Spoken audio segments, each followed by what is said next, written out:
Hi everyone, welcome back to another solid video. आज हम बात करने वाले हैं 4 इंपॉर्टेंट लर्निंग्स की फ्रॉम ईपेक प्रीफैब। हाँ जी, ईपेक प्रीफैब के बारे में तो सबको पता ही है अभी तक।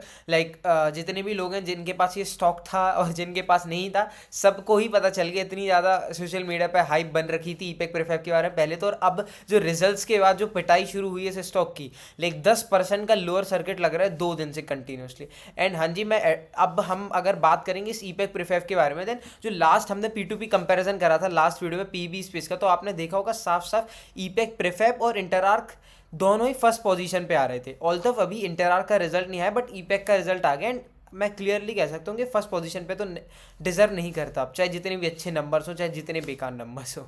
अब देखो इसके क्या पॉइंट्स हैं, हम सभी को पता है कि भाई फाइनेंशियल्स कैसे हैं, मैनेजमेंट ने कैसे बातें घुमाई, उनको हम थोड़े से डिस्कस करेंगे 2-4 minute. But if you want to skip then you can skip. And आप लास्ट में जाओ, जो 4 लर्निंग्स मैं कवर करूंगा बहुत इंपॉर्टेंट है। मतलब अगर आप बिगिनर हो चाहे आप एक्सपीरियंस हो, these are the 4 learnings basics जो हमें ध्यान रखनी चाहिए। मैंने भी गलती करी भाई, ऐसा नहीं है कि कोई नहीं बेटा, सब विदे, मैं भी बेटा, सब विदे हैं भाई। तो स्टिल इतना मेरे को इतना ऐसा कुछ मेजर नहीं हो, क्योंकि मैंने कुछ लर्निंग्स के बेसिस पे ही पैसा डाला था। बहुत ही कम, 5-6 हज़ार 7-8 हज़ार रुपये डाले थे मैंने, तो सही बताऊं तो। और वो भी कब, कितने के लेवल्स पे, 240 कुछ के लेवल्स पे डाले थे। एंड वो भी एक गलती कर दी थी, आई एडमिट दैट। एंड मैं उस गलती को सुधारने वाला हूँ। एंड वो लर्निंग्स को जो मैंने सीखे अपने लिए, 4 लर्निंग्स, वही I have covered all of them, so make sure you watch it out. तो देखो जी, सबसे पहले जिनको नहीं पता उनके लिए हम एक बार बिजनेस मॉडल अगर कंपनी का समझें, तो देखो कंपनी ना प्री इंजीनियर्ड बिल्डिंग स्पेस में, पीबी स्पेस। किसी को अगर बहुत डिटेल में अच्छे से समझना हो, लास्ट ही वीडियो बनाया था P2P कंपैरिजन वाला, उसमें बड़ा बताया था मैंने, एक बार वो जरूर देख लेना तो पूरी क्लैरिटी मिल जाएगी। बट स्टिल थोड़ा बेसिक्स अगर लूँ तो देखो, अभी तक जो फैक्ट्री वगैरह, मैन्युफैक्चरिंग फैसिलिटी वगैरह बन रही है वो किससे बन रही, ब्रिक और सीमेंट से बन रही थी भैया, पत्थर की बना देती थी, ऊपर टीन शेड कर देती थी। अब चीज़ें बदल रही हैं। अब यहाँ पर पीबी स्पेस की एंट्री हुई, प्री इंजीनियर्ड बिल्डिंग। इसमें क्या होता है, जो स्टील होती है, स्टील और लोहा वगैरह, इनके जो स्ट्रक्चर बनाते हैं, वहाँ पर बस साइट पे गए और फिट करा पूरा, तुम्हारी मैन्युफैक्चरिंग फैसिलिटी या वेयर हाउस जो भी है वो चालू हो जाता है। और इसमें टाइम पीरियड बहुत कम लगता है। जो आपका ब्रिक सीमेंट से बनता है वो कॉस्टली भी होता है और टाइम बहुत लगता है, लेबर इंटेंसिव होता है। बट ये वाला लेबर की भी केवल 25% लेबर रिक्वायरमेंट है, कॉस्ट इफेक्टिव है सबसे पहली चीज़, और टाइम इफेक्टिव है।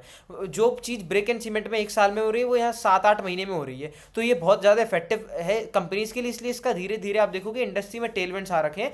सारी कंपनीज वगैरह जो है वो पीबी स्ट्रक्चर्स में शिफ्ट कर रहे हैं, अपने वेयर हाउस या गोडाउन वगैरह जो भी इनके फैसिलिटीज़ हैं उनको। आपने देखा होगा रिलायंस का जो कैंपा है, यार पूरे भी इंडिया में वो कैंपा के लिए डी बॉटलिंग प्लांट सेटअप कर रहे हैं। सारी जितने भी ईपी उसके क्या कहते हैं वेयर हाउस और डी बॉटलिंग प्लांट्स वगैरह हैं, उसके लिए जितने भी वो बिल्डिंग्स बना रहे हैं वो सारी पीबी बेस्ड हैं।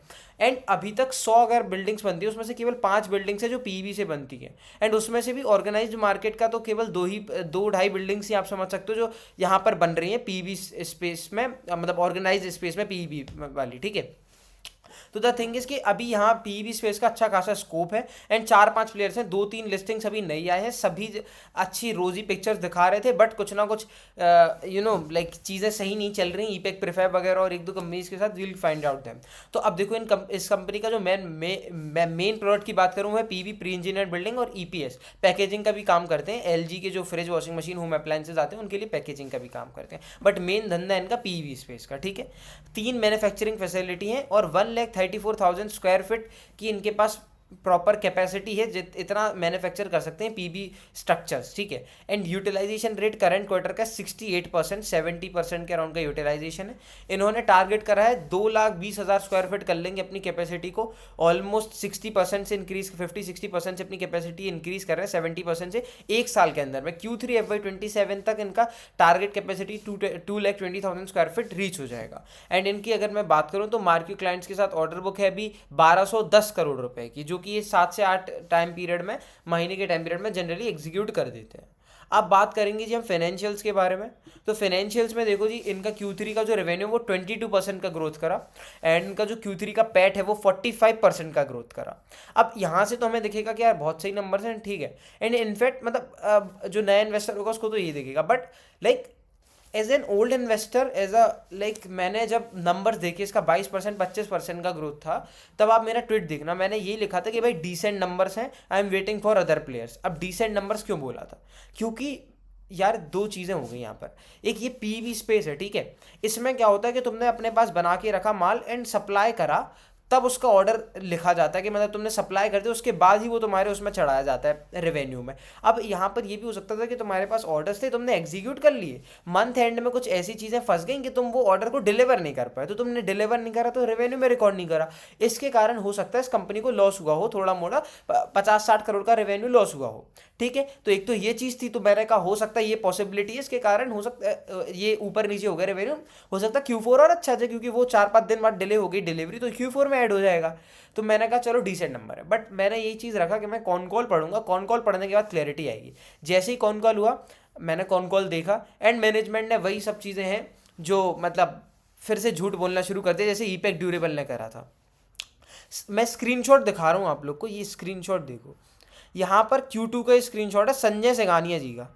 And further some de bottling activities are already going on, so that will be one of the areas था which we the third quarter, ये चीज़ देखो आप ग्रीन से highlighted, third quarter revenue will either be a similar kind of revenue or little bit more than this. समझ रहे हो? वो कह रहा था कि Q2 का जो रेवेन्यू है, उस जो Q3 का रेवेन्यू है वो लगभग Q2 से सेम रहेगा या फिर थोड़ा सा बड़ा ही रहेगा। एंड ये देखो सच्चाई, Q2 का रेवेन्यू 434 करोड़ है एंड Q3 का रेवेन्यू 325 करोड़ है केवल। एंड जब कॉन कॉल में आया, तब कॉन कॉल में बोला तो झूठ बोलने लगा सराफत सर के, भाई मैंने तो बोला ही नहीं था कि आगे का गाइडेंस है कि क्या ऐसा वैसा। एंड ये चीज़ उसने साफ साफ बोला, कमेंट करें इस बंदे ने कि भाई हमारा जो ऑर्डर है, समझे ना, 30 से 35 करोड़ का ऑर्डर है जो हमारा डिले हो गया, मतलब Q4 में आएगा उसका नंबर, तो वो भी अगर मैं जोड़ लूँ ना तो 350 करोड़ हो रहा है यार। मजाक थोड़ी है, 450 करोड़ का पहले करा था तुमने, बोला था 450 करोड़ लगभग करूंगा, एंड तुम 350 करोड़ ही करे। वैसे तो तुम 320-25 ही करोड़ करे, तो सरासर एक तो झूठ भी बोल दिया मैनेजमेंट ने, ठीक है। ऊपर यही चीज़ें हैं जो मैनेजमेंट इन्वेस्टर्स का ट्रस्ट कॉन्फिडेंस लूज होता है इन चीज़ों से, एंड इसके कारण स्टॉक पिट रहा है साला, 10-10% के लोअर सर्किट लग रहे हैं, ठीक है। अब ये देखो, रेवेन्यू की गाइडेंस दिया था 30 से 35% फाइनेंशियल है 26 में, ऊपर से एबिटा मार्जिन गाइडेंस दिया था 10.5 से 11.5%। भैया राजा नंबर कितने लाए? 10% के नंबर लाए, ठीक है। तो एबिटा पे भी नहीं मूव कर पाया ना, गाइडेंस पे चलो ठीक है इनलाइन था। पूरे साल का 9 मंथ का अगर ग्रोथ देखोगे 31% था, और गाइडेंस था 30 से 35% पूरे साल का। मैंने कहा ठीक है, बट इन्वेस्टर जो थे वो और बेटर ग्रोथ एक्सपेक्ट कर रहे थे 22% से, ठीक है, वो चीज़ थी। बट मैंने कहा चलो हो सकता है साउथ में इन्होंने कहा कि भैया इस बार मानसून था उसके कारण हम बना नहीं पाए, कंस्ट्रक्शन नहीं हो पाया, मैंने मानी चीज़ें। बट जो तुमने अपनी कॉन कॉल में जो तुमने वो मुकरा एक काइंड ऑफ के तुम बात से ही मुकर गए कि भाई तुमने बोला था सेम रेवेन्यू, वो नहीं है उस, और उसके पीछे वो झूठ बोल रहे हो कि नहीं ऐसा नहीं बोला। एंड ऊपर से आगे का गाइडेंस का पहले बोला था अच्छा खासा ग्रो कर लेगा, 25% 30% जाने कितने का बोला था, बट वो क्या नहीं हम नहीं कर पाएंगे, फाइनेंशियल 27 से 20% का ही ग्रोथ देगा, झूठ बोला बार बार। सो इसके कारण स्टॉक पिट रहा है, ठीक है। डिले, अब देखो ये चीज़ें यही है ना कि ये इन्वेस्टर्स का कॉन्फिडेंस जो है वो लूज़ कर दिया इन्होंने, स्टॉक को देखो पिटा। ये साला 180-90 पे लिस्ट हुआ था, यहाँ से कितना गया, ये 300-350 गया, और फिर गिर के वापस वहीं बैठ, मतलब वही है उल्लू वापस घर आया, समझ गए, शाम को उल्लू वापस घर आया, वो कौन सा एक ईडियम है, वही चीज़ हो गई इसके साथ। अब ये झूठ का मैंने आपको बता दिया क्या सीन था। एंड तो अब देखो 10% का लोअर सर्किट है, तो ये मेन 4 रीजन्स थे कि भाई मार्केट ने बेटर रिजल्ट एक्सपेक्ट करे थे, 22% से जो सेल्स ग्रोथ हुआ उसको बेटर नंबर एक्सपेक्ट करा था। मैनेजमेंट की कमेंट्री थी कि Q3 Q4 बेटर होते हैं as compare to Q1 and Q2। So results अगर आप क्वार्टर एंड क्वार्टर देखोगे बहुत ही पुअर है, एंड गाइडेंस इन्होंने कंपनी ने रिड्यूस कर दिया, कमेंट्री बहुत ही बेकार है मैनेजमेंट की, इसलिए भी स्टॉक गिर रहा है। एंड जो बेसिकली यार चीज़ तो at the end of the day वहीं आ जाती है कि भाई तुम 30-35% से कर रहे थे करो, एंड तुम 22% पे आ गए, प्लस तुम्हारी मैनेजमेंट ने जो गाइडेंस है, तुमने गाइडेंस में तुम मुकरे हो, झूठ बोला है, उस चीज़ के कारण स्टॉक गिर रहा है, सीधी सिंपल चीज़ है। शेयर होल्डर्स का कॉन्फिडेंस तुम लूज कर दियो, एंड दो भाई दोनों तबाही, I call them because EPACK durable. इतना बकवास लोगों को मतलब इन्होंने झूठ दिखाया, एंड मैंने सीधा सीधा कैलकुलेशन करके दिखाया था Q1 Q4 में ही कि भाई ये नहीं कर पाएगा Q1 Q2 में, बट कुछ लोग थे बैठे रहे उस स्टॉक में, सड़ते रहे, एंड वो सड़ा ही 400 से 200-250 सड़ा। अब वो वीडियो लर्निंग्स वाली बनाई थी मैंने, learnings at the rate Epack durable, वो नहीं हो तो देखना एक बार, I will share it with you guys, ठीक है। अब वो लर्निंग मैंने शेयर करी थी, and like there were a lot of things जो सिमिलर थे, सेम पैटर्न था कि बोला कुछ और डिलीवर कुछ और करा, तो जरूर देखना। ईपैक का मतलब दोनों भाई दोनों तबाही वाला सीन है इनका, मतलब तबाही इन द नेगेटिव सेंस कह रहा हूँ, पॉजिटिव नहीं। चलो ये सब तो हो गया जी। ठीक है, अब ना like let's see what are the 4 important learnings जो हमें एज एन इन्वेस्टर ध्यान रखना आगे के लिए। सबसे पहले तो गांठ बांध लो भाई साहब, लिमिट योर स्टेक। 1 से 4% मैक्सिमम स्टेक लेना चाहिए मेरे हिसाब से। किसी भी, अगर आप पहले बार स्टॉक में एंटर कर रहे हो, पूरा कैपिटल अपना एक बार में कभी भी डिप्लॉय मत करना। अगर मेरे पास 5 लाख रुपए का पोर्टफोलियो है तो मैं मैक्स टू मैक्स 20,000 रुपए ईपैक ड्यूरेबल में, आई एम सॉरी ईपैक प्रेफेब में डालता। ठीक है, 5 लाख के पोर्टफोलियो में मैक्स टू मैक्स 20,000 रुपए ही डालता मैं, उसके ऊपर मैं बढ़ाता ही नहीं, चाहे जितना बुलिश कॉन्कॉल हो जाए। मैं 1-2 क्वार्टर्स का वेट और करता, वेट फॉर मोर रिजल्ट्स। मैं 1-2 क्वार्टर के रिजल्ट्स को देखता, ट्रैक करता कि भाई कॉन्फिडेंस जो इन्वेस्टर्स की क्या कहते हैं गाइडेंस दी गई है इन्वेस्टर्स को, वो डिलीवर भी कर पा रही कंपनी के नहीं। 1-2 क्वार्टर्स को मैं रुकता, देखता। एंड बहुत से लोगों ने, there are a lot of people, क्या हुआ कि ईपैक प्रेफेब का स्टॉक एकदम से बूम गया एंड देन गिरने लगा दिसंबर में। दिसंबर लास्ट में, जनवरी के स्टार्ट में बहुत से लोगों ने ईपैक में पैसा डाला प्रेफेब में, बट वो गलत डाला। अभी एक बात बताओ, अगर 21 जनवरी को रिजल्ट्स आने थे और तुम 10 दिन पहले स्टॉक में पोजीशन बना ली, दैट्स कंप्लीटली रॉन्ग। मैंने जब वीडियो डाला था ईपैक का और पूरे पीवी स्पेस का, मैंने साफ साफ बोल रखा था कि भाई पीवी स्पेस में अभी Q3 के रिजल्ट्स आने वाले हैं, उस रिजल्ट्स के बेसिस पे आप डिसाइड करिएगा किस में पैसा डालना है। सो ये चीज बहुत मायने रखती है कि रिजल्ट्स अगर पास में आने वाले हैं, देन जो नियरेस्ट रिजल्ट है उसके बेसिस पे डालो। भाई 10% ऊपर चले जाए चलेगा, लेकिन ऐसा तो नहीं कि 20-25% ही स्टॉक गिर रहा है 2 दिन में, हो गया ना लॉस। तो वही चीज है कि ध्यान रखनी होगी कि आराम से खेलो। जनवरी में अगर तुमने फर्स्ट वीक में डाल लो, देन नहीं डालना है, रिजल्ट्स का इंतजार करो। और क्वार्टरली रिजल्ट जब भी आने वाले हो, देन रिजल्ट्स का इंतजार करो। एंड अपने स्टेक को तो लिमिट करो ही भाई, 1 से 4% मैक्सिमम ट्रैकिंग पोजीशन बनाओ। देन कंटिन्यूसली जैसे ही क्वार्टर अच्छे रिजल्ट्स आते जाए, उसमें पैसा डालते जाओ लमसम से। 20,000 डाला, 15 और डाल दिए, फिर 10 और डाल दिए, 25 और डाल, ऐसे करते करते लाख रुपए ले जाओ। समझ, ऐसे चीज़ों को करना है। एंड अपना एक don't run blindly behind hyped stock. EPACK durable was one of the most hyped stocks in the entire PV space. मतलब ये, इससे ज़्यादा हाइप तो मैंने किसी स्टॉक की देखी नहीं थी। एंड उस टाइम पे मैंने इस स्टॉक को एनालाइज नहीं करा था, जब ये गिरना शुरू हुआ तब मेरे नज़रों पे आया कि भाई अब देखते हैं ऐसा क्या चल रहा है यहाँ पे। तो मैंने एनालाइज करा एंड ये बोला कि Q3 का वेट करो, उसके बाद ही कोई कॉल लेना, ठीक है। And one of their like मेरे फॉलोअर है, सो उन्होंने ये करा, वो लेने वाले थे क्योंकि स्टॉक गिर रहा था अच्छा खासा, बट उन्होंने Q3 रिजल्ट्स का वेट करा एंड अच्छे खासे उनके पैसे बच गए। मतलब वही है कि बहुत सारी चीज़ें ऐसी हैं कि जो ध्यान रखने वाली हैं, छोटी छोटी गलतियां कर देते हैं मार्केट्स में, वो नहीं करनी है। तो लाइक फर्स्ट वन इज 1 से 4% मैक्सिमम स्टेक। दूसरा भाई, अगर तुम नियर बाय हो रिजल्ट्स के, देन रिजल्ट्स का इंतजार करो। तीसरा ये है कि भाई किसी भी हाइप्ड स्टॉक के पीछे ब्लाइंडली रन मत करो।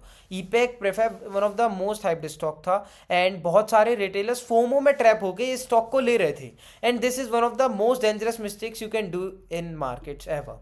समझो इस चीज़ को। बहुत सारे इन्वेस्टर्स एकदम फोमो में आ गए कि भाई यार इतना चल रहे बिना पढ़े। भाई मैंने तो देखा है लोगों को, बिना पढ़े लोग बस सेल्स का नंबर देख लिया, वो ठीक है, पी देख लिया, यार इतना अच्छा ग्रोथ इंजन है, तेरे सस्ते पी पे मिल रहा, ले लो। और लोगों ने भर भर के लिया एंड भर भर के अब गिर रहा है। तो पंपिंग एंड डंपिंग वाला काम हो रहा है यहाँ पर, ठीक है। तो ये चीज़ है, हाइब्रिड स्टॉक के पीछे फोमो के कारण मत भागो भाई, अपनी रिसर्च करो। रिसर्च के बाद अगर तुम्हें अच्छा लगता है तो थोड़ा सा पोजीशन बनाओ, वो भी 1 से 4% मैक्सिमम, बट ज़्यादा नहीं।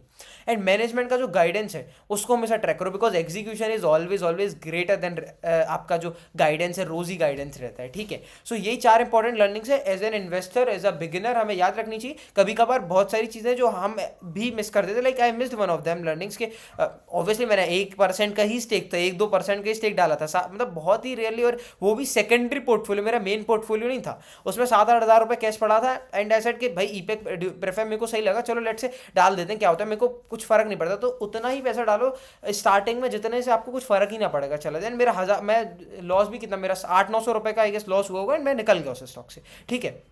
800-900 हज़ार रुपये का लॉस लेके निकल गया। लॉस को काटना सीखो। I forget to add this one, 5th point, loss को काटना सीखो। अभी भी अगर तुम लेके बैठो ईपैक प्रेफेब को, then this is one of the silliest mistake you are doing ever, ठीक है। लाइक अगर तुम्हारा अच्छा, लेट्स से मान लो तुम्हारा 2% का पोजीशन है, अभी भी तुम लिए बैठो, देन इट्स ठीक है, फाइन है। अगर तुम्हें रखना है, तुम ओके हो with that thing, that's good. But because see stocks हैं, कभी भी चीज़ें चेंज हो सकती है। कंपनीज Q4 में हो सकता है और अच्छा कर दे एंड आगे जाके FY27 की गाइडेंस अपलिफ्ट कर दे एंड इन्वेस्टर्स का कॉन्फिडेंस धीरे धीरे जीत ले एग्जीक्यूट करते करते। बट द थिंग इज, अगर let's say you know what the things matters is कि अगर तुम्हें फर्क पड़ रहा है, तुमने 10% 15% डाल दिया, देन ऑब्वियसली तुम्हें लॉस काटना